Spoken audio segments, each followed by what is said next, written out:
আজকের পর্বে কাচ্চি বিরিয়ানির রেসিপিটা খুব সহজভাবে করে দেখাবো। যারা নাকি কাচ্চির কথা শুনেই ভয় পাও যে ভীষণ কঠিন, তাদের জন্য আজকের রেসিপি।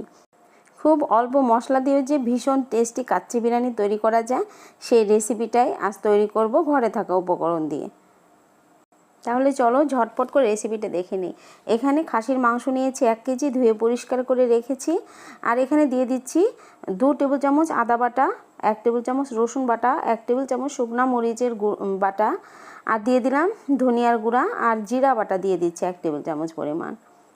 সামান্য লবণ দিয়ে দিচ্ছি। আর এখানে ভেজে রাখা বেরেস্তাটা দিয়ে দিলাম 1 কাপ পরিমাণ। বেরেস্তা দিয়ে দিলাম। দিয়ে দিচ্ছি বেরেস্তা ভাজার তেল 1 কাপ। এখানে কেওড়া জল দিতে হবে, কেওড়া জল প্রায় 2 চামচের মতো দিয়ে দিলাম। আর টক দই দিয়ে দিচ্ছি হাফ কাপ।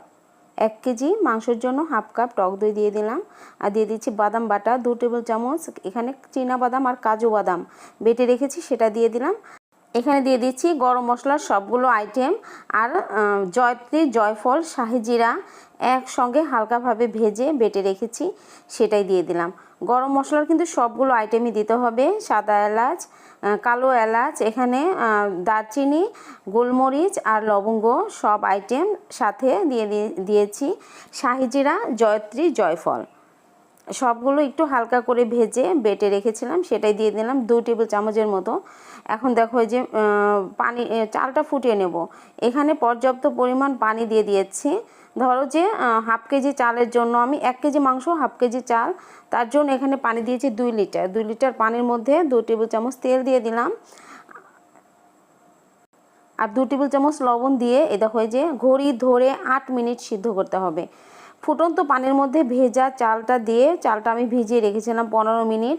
15 মিনিট পরে যে দেখো যে ফুটন্ত গরম পানির মধ্যে চালটা ছেড়ে ঠিক 8 মিনিট ঘড়ি ধরে সিদ্ধ করে নিতে হবে। এবারে যে 1 কাপ পানিতে দেখো যে 1/4 কাপ গুঁড়া দুধ ভালোভাবে গুলিয়ে রেখে দিলাম এক সাইডে। এটা দিলে কাচ্চির বিরিয়ানির ফ্লেভারটা খুব ভালো আসবে। দেখো যে ম্যারিনেট করে রেখেছিলাম 1 ঘন্টা মাংসটা, সেই মাংসটাই যে পাতিলে আমি বিরিয়ানিটা বসাবো সেই পাতিলে ঢেলে দিলাম। প্রথমেই মাংসটা ঢেকে এই যে আলু দিয়ে দিচ্ছি। এখানে অরেঞ্জ কালারের ফ্রুট কালার একটু মিক্সড করে আমি তেল দিয়ে ভেজে রেখেছি আলু, সেই আলুটা দিয়ে এবার দেখো যে ভাতগুলো দিয়ে দিচ্ছি। প্রথম লেয়ারটা দিয়ে দিলাম। কাচ্চির কিন্তু 2টা লেয়ার হয় না, মানে মাংস দিয়ে মাংসটা নিচেই দিতে হয়, যেহেতু কাঁচা মাংস এখানে দিয়েছি। এই যে ভাজা আলু দিয়ে দিচ্ছি, শুধু তেল আর লবণ দিয়ে আলুটা ভেজে নিয়েছি একটু কালার দিয়ে। আর এই যে বেরেস্তা দিয়ে দিচ্ছি উপর থেকে, কেওড়া জল দিয়ে দিলাম, দিয়ে দিচ্ছি আলু বোখারা। আর এই যে উপরে দেখো যে আর একটা লেয়ার দিয়ে দিলাম ভাতের। আর ওই দুধটা যে গুলে রেখেছিলাম তার মধ্যে আবারও আমি হাফ কাপ তেল আর ঘি মিক্সড করে দিয়ে দেব। এখানে দিয়ে দিচ্ছি বেরেস্তা, কিশমিশ, আলু বোখারা দিয়ে দিলাম। এবার দিয়ে দিচ্ছি কাঁচামরিচ, আস্ত কাঁচামরিচ ফাটিয়ে কিন্তু দেইনি, ফ্লেভারটা ভালো আসবে। আবার একটু গোলাপ জল দিয়ে দিলাম উপর থেকে। কেওড়া জল, গোলাপ জল দুটাই দিতে হবে। আর এই যে এখানে তেল ঘি মিক্সড করে যে রেখেছি গুঁড়া দুধ, সেটাই দিয়ে দিলাম। আবারও উপর থেকে একটু ঘি দিয়ে দিচ্ছি ছড়িয়ে 2-3 টেবিল চামচের মতো। এবার ঢেকে দিয়ে দেখো দমে বসাবো। এখন এই যে ফুটাটা বন্ধ করে দিতে হবে, একটা মরিচ দিয়ে ফুটাটা বন্ধ করে দিলাম। আর এই যে এখানে একটা তাওয়া নিয়েছি, তাওয়ার উপরে এখন পাতিলটা দিয়ে কড়া জালে রেখে দেবো 15 মিনিটের মতো। 15 মিনিট পর কিন্তু আঁচটা একদম কমিয়ে 45 মিনিট রাখতে হবে। দেখো এই যে কাচ্চি বিরিয়ানিটা হয়ে গেছে খুব সুন্দরভাবে। দেখো এই যে চেক করছি নিচে, যদি তেল বের হয় তাহলে বুঝে নিতে হবে যে বিরিয়ানিটা হয়ে গেছে।